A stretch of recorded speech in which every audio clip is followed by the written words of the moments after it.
ಎಲ್ಲರಿಗೂ ನಮಸ್ಕಾರ. ನನ್ನೆಲ್ಲ ಆತ್ಮೀಯ 1ನೇ ತರಗತಿಯ ಮುದ್ದು ಮಕ್ಕಳೇ, ಈ ದಿನದ ಕನ್ನಡ ತರಗತಿಗೆ ನಿಮ್ಮೆಲ್ಲರಿಗೂ ಸ್ವಾಗತ. ಪುಟಾಣಿಗಳೇ, ಮಕ್ಕಳೇ, ನಾವು ಕಳೆದ ದಿನ ತರಗತಿಯಲ್ಲಿ ಕನ್ನಡ ಭಾಷಾ ಪಠ್ಯಪುಸ್ತಕದಲ್ಲಿ ಇರತಕ್ಕಂತಹ ಭಾಗ 2ರಲ್ಲಿ ಇರುವಂತಹ ಅಬ್ಬಾಸ್ ಹಣ್ಣಿನ ಅಂಗಡಿ ಎನ್ನುವಂತಹ ಗದ್ಯ ಭಾಗವನ್ನು ಅಧ್ಯಯನವನ್ನು ಮಾಡಿದ್ವಿ. ಪುಟಾಣಿಗಳೇ, ಈ ಪಾಠದಿಂದ ನಾವೇನು ತಿಳಿದುಕೊಂಡ್ವಿ ಗೊತ್ತಾ? ಈ ಪಾಠದಿಂದ ನಾವು ಅಬ್ಬಾಸ್ ಮತ್ತು ಶಂಕರಣ್ಣ ಹಾಗೂ ಗೌರಿ ಈ ಮೂವರ ನಡುವೆ ಇರ್ತಕ್ಕಂತಹ ಬಾಂಧವ್ಯ ಯಾವ ರೀತಿಯಾಗಿತ್ತು, ಅದೇ ರೀತಿಯಾಗಿ ಶಂಕರಣ್ಣನವರು ತಮ್ಮ ಮಗಳು ಗೌರಿಯೊಂದಿಗೆ ಅಬ್ಬಾಸ್ ರವರ ಹಣ್ಣಿನ ಅಂಗಡಿಗೆ ಬಂದಾಗ ಅವರಿಗೆ ಕೊಡುವಂತಹ ಗೌರವ ಹೇಗಿತ್ತು, ಒಂದೊಂದು ಹಣ್ಣಿನ ಬೆಲೆಯನ್ನು ಗೌರಿ ಹೇಗೆ ಕೇಳಿ ತಿಳಿದುಕೊಂಡಳು, ಅದಕ್ಕೆ ಅವರ ತಂದೆ ಯಾವ ರೀತಿಯಾಗಿ ಅವಳಿಗೆ ಸಹಕಾರವನ್ನು ನೀಡಿದರು, ಅವರಿಬ್ಬರ ಮಾತಿಗೆ ಹಣ್ಣಿನ ಅಂಗಡಿಯನ್ನು ಅವರಿಬ್ಬರ ನಡುವೆ ನಡೆದಿರುವಂತಹ ಮಾತುಕತೆ ಹೇಗಿತ್ತು ಎನ್ನುವಂತಹ ಪಾಠವನ್ನು ನಾವು ನಿನ್ನೆಯ ದಿನ ತರಗತಿಯಲ್ಲಿ ನೋಡಿದ್ವಿ ಪುಟಾಣಿಗಳೇ. ಅದೇ ರೀತಿಯಾಗಿ ಕೆಲವೊಂದು ಪದಗಳಿದ್ದವು, ಆ ಪದಗಳ ಅರ್ಥ ಏನಂತೇಳಿ ನಾವು ಕಳೆದ ದಿನ ತರಗತಿಯಲ್ಲಿ ನೋಡಿದ್ವಿ ಪುಟಾಣಿಗಳೇ. ಇಂದಿನ ತರಗತಿಯಲ್ಲಿ ಏನು ಮಾಡೋಣ, ಆ ಅಬ್ಬಾಸ್ ಹಣ್ಣಿನ ಅಂಗಡಿ ಪಾಠದ ಸಂಪೂರ್ಣ ಪ್ರಶ್ನೋತ್ತರಗಳನ್ನು ಅಭ್ಯಾಸವನ್ನು ಮಾಡೋಣ. ಬನ್ನಿ, ಎಲ್ಲರೂ ರೆಡಿ ಇದ್ದೀರಲ್ವಾ ಪುಟಾಣಿಗಳೇ? ಬನ್ನಿ, ಆಗಿದ್ದರೆ ತಡ ಮಾಡೋದು ಬೇಡ. ತರಗತಿ 1ನೇ ತರಗತಿ, ವಿಷಯ ಕನ್ನಡ, ಪಾಠದ ಹೆಸರು ಅಬ್ಬಾಸ್ ಹಣ್ಣಿನ ಅಂಗಡಿ. ಈ ಪ್ರಶ್ನೆಗಳನ್ನು ಮಕ್ಕಳಿಗೆ ಕೇಳಿ ಅವರಿಂದ ಉತ್ತರಗಳನ್ನು ಹೇಳಿಸಿ ಮತ್ತು ಬರೆಯಿಸಿ. ಪುಟಾಣಿಗಳು ನೋಡಿ, ಇಲ್ಲಿ ಕೆಲವೊಂದಷ್ಟು ಪ್ರಶ್ನೆಗಳನ್ನ ಕೊಟ್ಟಿದ್ದಾರೆ, ಅವುಗಳನ್ನು ನಾವೇನು ಮಾಡ್ತೀವಿ, ಕೇಳ್ತೀವಿ. ಅದಕ್ಕೆ ಯಾರಿಗೆ ಉತ್ತರ ಸರಿಯಾಗಿ ಗೊತ್ತಿದೆ ಎಲ್ಲರೂ ಹೇಳಬೇಕು. ಅದಕ್ಕೆ ಆ ಸರಿಯಾದಂಥ ಉತ್ತರಗಳನ್ನ ಅಲ್ಲಿ ನಾವು ಬರಿಬೇಕು. ಓಕೆನಾ? ಬನ್ನಿ ಸ್ಟಾರ್ಟ್ ಮಾಡೋಣವೇ.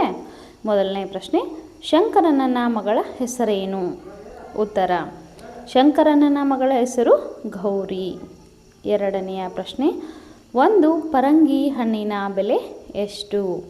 ಉತ್ತರ, ಒಂದು ಪರಂಗಿ ಹಣ್ಣಿನ ಬೆಲೆ 20 ರೂಪಾಯಿ.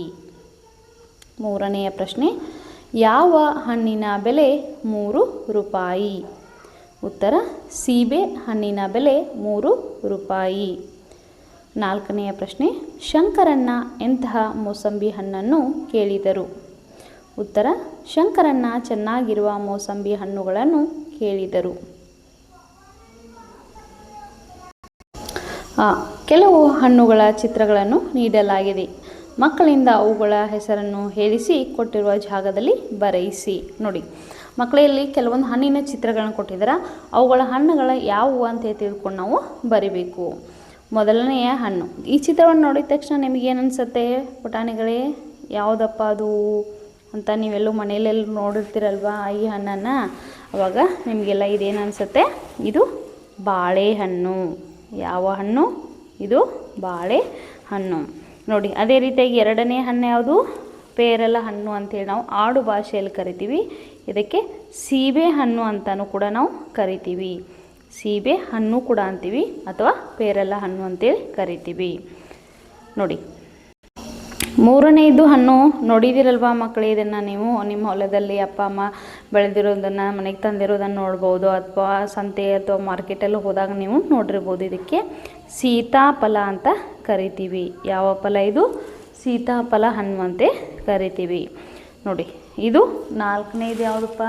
ಇದು ನೀವು ತಿನ್ನಬೇಕಾದ್ರೆ ನಿಮಗೊಂಥರ ಹುಳಿ ಹುಳಿ ಅನ್ನಿಸುವಂತಹ, ನಿಮಗೆ ಅದರ ರುಚಿ ಗೊತ್ತಾಗಿರುತ್ತೆ ಅಲ್ವಾ? ಅಪ್ಪ ಅಮ್ಮ ಈ ಹಣ್ಣು ಎಷ್ಟೊಂದು ಹುಳಿಯಾಗಿದೆ ಅಂತೇಳಿ ಅಂತಿರ್ತೀವಿ. ಆದರೆ ಸೀಸನ್ ಬಂದಾಗ ತುಂಬ ಸ್ವೀಟಾಗಿ ಸಿಹಿಯಾಗಿ ಇರುತ್ತೆ. ಇದು ಮೋಸಂಬಿ ಹಣ್ಣು. ಯಾವ ಹಣ್ಣು ಪುಟಾಣಿಗಳೇ? ಇದು ಮೋಸಂಬಿ ಹಣ್ಣು. ನೋಡಿ, ಇದನ್ನು ತಿನ್ನೋದ್ರಿಂದ, ಈ ಹಣ್ಣನ್ನು ತಿನ್ನೋದ್ರಿಂದ ನಿಮಗೆ ಹಿಮೋಗ್ಲೋಬಿನ್ ಅಂದರೆ ರಕ್ತ ಹೆಚ್ಚಾಗುತ್ತೆ, ರಕ್ತ ಶುದ್ಧೀಕರಣ ಆಗುತ್ತೆ. ಇದು ಯಾವ ಹಣ್ಣು? ಇದು ದಾಳಿಂಬೆ ಹಣ್ಣು. ನೋಡಿ, ಈ ಹಣ್ಣನ್ನು ಅಂದರೆ ಎಲ್ರಿಗೂ ಇಷ್ಟ. ನನಗೂ ಅಂತ ಫೇವ್ರೇಟಪ್ಪ ಈ ಹಣ್ಣು. ನಿಮಗೂ ಎಲ್ರಿಗೂ ಇಷ್ಟ ಅಲ್ವಾ? ಇದು ಮಾವಿನ ಹಣ್ಣು. ಮಾವು ಅಂತ ಇದಕ್ಕೆ ನಾವು ಕರಿತೀವಿ. ನೋಡಿ, ಇದು ಪಪ್ಪಾಯ. ಇದು ಯಾವ ಹಣ್ಣು? ಪಪ್ಪಾಯ ಅಥವಾ ಪರಂಗಿ ಹಣ್ಣು ಅಂತ ಇದಕ್ಕೆ ನಾವು ಕರಿತೀವಿ.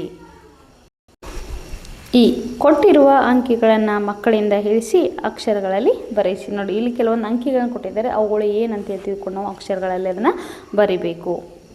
ಮೊದಲನೇದು ಪ್ರಶ್ನೆ 1, ಅಕ್ಷರಗಳಲ್ಲಿ ಅದು 1 ನೋಡಿ. ಎರಡನೆಯದು 2, ಹೌದಾ, 2 ಅಂತಿದೆ, ಅದರ ಉತ್ತರ ಯಾವುದು 2. ಮೂರನೆಯದು 3, ಡ್ಯಾಶ್ ಇದೆ, ಅಂದರೆ ನಾವು ಅಕ್ಷರಗಳಲ್ಲಿ 3. ನಾಲ್ಕನೆಯದು 4 ಅಂತ ಇದೆ, ಅದನ್ನು ನಾವು ಅಕ್ಷರ ರೂಪದಲ್ಲಿ ಬರೆದಂಥ ಸಂದರ್ಭದಲ್ಲಿ ಅದು 4. ಐದನೆಯದು 5 ಡ್ಯಾಶ್, ಅದನ್ನು ನಾವು ಅಕ್ಷರ ರೂಪದಲ್ಲಿ ಬರೆದಾಗ ಅದು 5. ಈ ಕೊಟ್ಟಿರುವ ಪದಗಳನ್ನು ಮಕ್ಕಳಿಂದ ಹೇಳಿಸಿ ಅಂಕಿಗಳಲ್ಲಿ ಬರೆಸಿ. ನೋಡಿ ಪುಟಾಣಿಗ, ಮೇಲ್ಗಡೆ ಏನು ಕೊಟ್ಟಿದ್ರು, ಅಂಕಿಗಳನ್ನು ಕೊಟ್ಟಿದ್ರು, ಅದನ್ನು ನಾವು ಅಕ್ಷರ ರೂಪದಲ್ಲಿ ಬರೀಬೇಕಾಗಿತ್ತು. ಈಗ ಅಕ್ಷರ ರೂಪದಲ್ಲಿ ಕೊಟ್ಟಿದ್ದಾರೆ, ಅವುಗಳನ್ನು ನಾವು ಅಂಕಿ ರೂಪದಲ್ಲಿ ಬರಿಬೇಕು. ನೋಡಿ, ಮೊದಲೇದು 6 ಡ್ಯಾಶ್ ಇದೆ, ಅದು ಅಂಕಿ ರೂಪದಲ್ಲಿ 6. ಏಳನೆಯದು ಅಕ್ಷರ ರೂಪದಲ್ಲಿ ಕೊಟ್ಟಾಗ 7, ಅದು 7 ನೋಡಿ. ಮೂರನೇದಾಗಿ 8, ಅದನ್ನು ನಾವು ಅಂಕಿ ರೂಪದಲ್ಲಿ 8. ನಂತರ 9, ಉತ್ತರ 9. ಐದನೇದು 10, ಅದು ಅಕ್ಷರ ರೂಪದಲ್ಲಿ 10.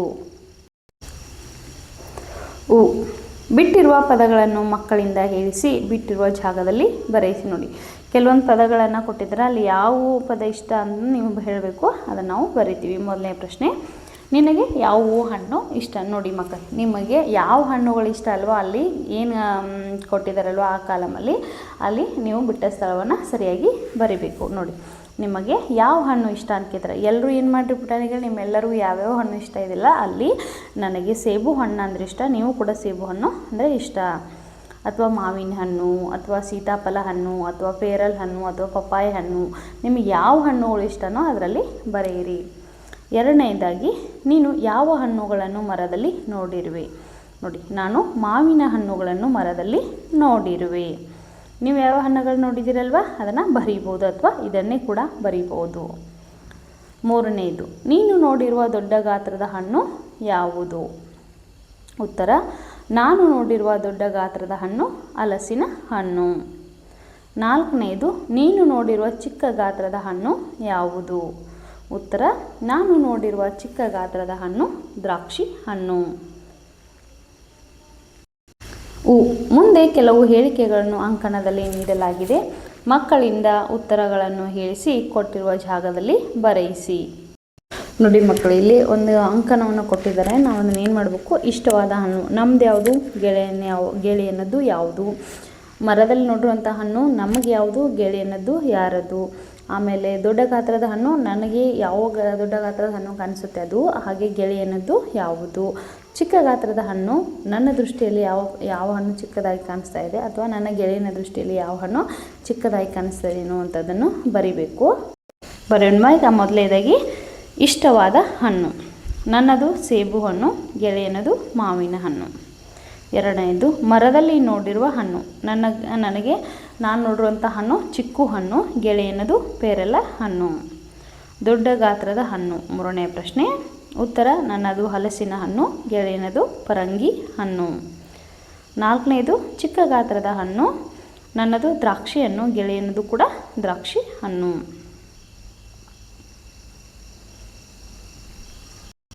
ಕೊನೆಯದಾಗಿ ಸೂಕ್ತ ಬಣ್ಣ ತುಂಬಿಸಲು ತಿಳಿಸಿ. ನೋಡಿ, ಇಲ್ಲಿ ಅವರು ಒಂದು ಆ್ಯಪಲ್ ಅಂದರೆ ಸೇಬು ಹಣ್ಣು, ಮ್ಯಾಂಗೋ ಅಂದರೆ ಮಾವಿನ ಹಣ್ಣುಗಳು, 2 ಚಿತ್ರಗಳನ್ನ ಕೊಟ್ಟಿದ್ದಾರೆ ಪುಟಾಣಿಗಳು. ಅದಕ್ಕೆ ನಾವೇನು ಮಾಡಬೇಕು, ಸರಿಯಾದಂತಹ ಬಣ್ಣವನ್ನು ತುಂಬಬೇಕು. ಬಣ್ಣವನ್ನು ತುಂಬಿದಾಗ ಅದು ಮಾವಿನ ಹಣ್ಣದನ್ನು ಒಂದು ರೂಪವನ್ನು ಪಡೆದುಕೊಳ್ಳುತ್ತದೆ. ಅದೇ ರೀತಿ ಸೇಬು ಹಣ್ಣು ಕೂಡ ಸರಿಯಾದಂತಹ ಬಣ್ಣಗಳಿಂದ ನಾವು ಅದನ್ನು ಅಲಂಕಾರ ಮಾಡಿದಾಗ ಅದು ಕೂಡ ಏನಾಗುತ್ತೆ, ಸರಿಯಾದಂಥ ರೂಪವನ್ನು ಪಡೆದುಕೊಳ್ಳುತ್ತೆ. ಬನ್ನಿ ತೋರಿಸಲಿ ನಿಮಗೆ. ನಾನು ಯಾವ ರೀತಿಯಾಗಿ ನಾನೇನು ಮಾಡಿದ್ದೀನಿ ಆ ಹಣ್ಣುಗಳಿಗೆ ಬಣ್ಣವನ್ನು ತುಂಬಿದ್ದೀನಿ ಅನ್ನೋದನ್ನು ತೋರಿಸ್ತೀನಿ. ನೋಡಿ ಮಕ್ಕಳೇ, ಆ್ಯಪಲ್, APPLE, ಆ್ಯಪಲ್ ಅಂತಂದರೆ ಸೇಬು ಹಣ್ಣು. ಇದು ಕಾಯಿಯ ರೂಪದಲ್ಲಿದ್ದಂತಹ ಸಂದರ್ಭದಲ್ಲಿ ಅಥವಾ ಈ ಹಣ್ಣನ್ನು ಕೂಡ ನಾವು ಹೆಚ್ಚಾಗಿ ಬಳಸ್ತೀವಿ. ಇದು ಈ ರೀತಿಯಾದಂತಹ ಬಣ್ಣವನ್ನು ಕೊಟ್ಟಾಗ ಹೀಗೆ ಕಾಣಿಸುತ್ತೆ. ಅದೇ ರೀತಿಯಾಗಿ ತುಂಬ ಸವಿಯಾದಂತಹ ಹಾಗೆ ಹಣ್ಣಿನ ರೂಪಕ್ಕೆ ಪಡೆದುಕೊಂಡಿರುವಂಥದ್ದು ಇದನ್ನು ನೋಡಿ, ಇದು ಆ್ಯಪಲ್, ಇದು ಕೂಡ ಆ್ಯಪಲ್, ಇದು ಕೂಡ ಸೇಬು ಹಣ್ಣು. ಕೊನೆಗೆ ಮ್ಯಾಂಗೋ ಚಿತ್ರವನ್ನು ನಾವು ಬಿಡಿಸಿದಾಗ ಇದು ಕೂಡ ಮ್ಯಾಂಗೋ ಹಣ್ಣಿನ ಬಣ್ಣ. ಹೌದಾ, ನೋಡಿದ್ರಲ್ವ, ಮ್ಯಾಂಗೋ ಹಣ್ಣು ಅಂದರೆ ಮಾವಿನ ಹಣ್ಣು. ಪುಟಾಣಿಗಳೇ, ಇಂದಿನ ತರಗತಿಯಲ್ಲಿ ನಾವು ಅಬ್ಬಾಸ್ ಹಣ್ಣಿನ ಅಂಗಡಿ ಪಾಠದ ಸಂಪೂರ್ಣ ಪ್ರಶ್ನೋತ್ತರಗಳನ್ನು ಅಭ್ಯಾಸವನ್ನು ಮಾಡಿದ್ದೀವಿ ಪುಟಾಣಿಗಳೇ. ನಾಳೆ ದಿನ ತರಗತಿಯಲ್ಲಿ ನಿಮಗೆ ಮತ್ತೊಂದು ಮುದ್ದಾದ ಪಾಠದೊಂದಿಗೆ ನಿಮ್ಮನ್ನು ಮತ್ತೆ ಭೇಟಿಯಾಗುತ್ತೇನೆ.